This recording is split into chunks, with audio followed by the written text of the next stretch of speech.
தேசத்திற்காக ஒரு ஜெபம் என்கிற ஜெப வேலைக்கு நேராக இயேசு கிறிஸ்துவின் நாமத்தினாலே உங்களை வாழ்த்தி வரவேற்கிறேன். இன்றைய நாளிலும் வாலிப பிள்ளைகள் பெற்றோருக்கும் தேவனுக்கும் கீழ்ப்படிதலுள்ள வாழ்க்கை வாழும்படியாய் இன்றைக்கு நாம் ஜெபிக்க போகிறோம். இன்றைக்கு நம்முடைய தேசத்திலே நிறைய வாலிப பிள்ளைகள் பெற்றோருக்கு கீழ்ப்படிதல் என்பது அவர்களுக்கு இல்லாமல் இருக்கிறது. நாம் பாரத்தோடு நாம் ஜெபிப்போம். இதனாலே நிறைய பெற்றோர்கள் கண்ணீர் வடிக்கிறார்கள்.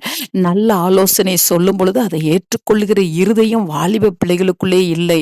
நாம் இன்றைக்கு பாரத்தோடு நாம் ஜெபிப்போம். வாலிப பிள்ளைகள் தேவனுக்கும் பெற்றோருக்கும் கீழ்ப்படிதலுள்ள வாழ்க்கை வாழும்படியாய் நாம் ஜெபிப்போம். கீழ்ப்படிதலினால் உண்டாகிற அந்த ஆசீர்வாதத்தை அந்த பிள்ளைகள் இழந்து விடாதபடிக்கு அவர்கள் கீழ்ப்படிதல் உள்ளவர்களாய் காணப்பட்ட ஆசீர்வாதத்தை பெற்றுக்கொள்ள நாம் ஜெபிப்போம். எந்த விதத்திலும் முதியோருடைய ஆலோசனையோ திருச்சபையிலே கூறுகிற ஆலோசனையோ அவர்கள் தள்ளிவிடாதபடிக்கு தேவ சத்தத்தை கேட்டு அதற்கு கீழ்ப்படுகிற நல்ல இருதயமும் பெற்றோருக்கு கீழ்ப்படுகிற நல்ல இருதயமும் வாலிப பிள்ளைகளுக்கு உண்டாகும்படியாய் இன்றைக்கு நாம் பாரத்தோடு நாம் ஜெபிப்போம். நாம் யாவரும் கண்களை மூடி தேவனை நோக்கி பார்ப்போம்.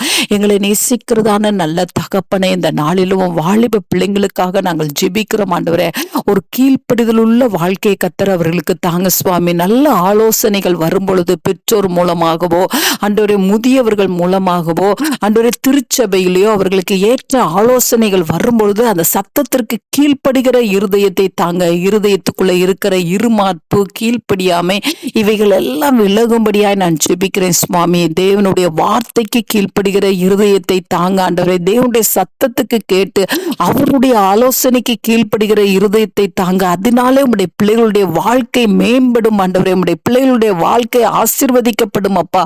உம்முடைய பிள்ளைகள் வாழ்ந்து செழித்திருப்பார்கள் ஆண்டவரே. இன்றைக்கு ஒவ்வொரு வாலிப பிள்ளைகளுக்குள்ளேயும் ஆண்டவரே பெற்றோருக்கும் தேவனுக்கும் கீழ்ப்படிதலுள்ள வாழ்க்கை வாழ்ந்து ஆண்டவரே தங்களுடைய வாழ்க்கையை காத்துக்கொள்ள கத்தர் உதவி செய்யுங்க. நீர் அப்படியே செய்கிறபடினால் நன்றி.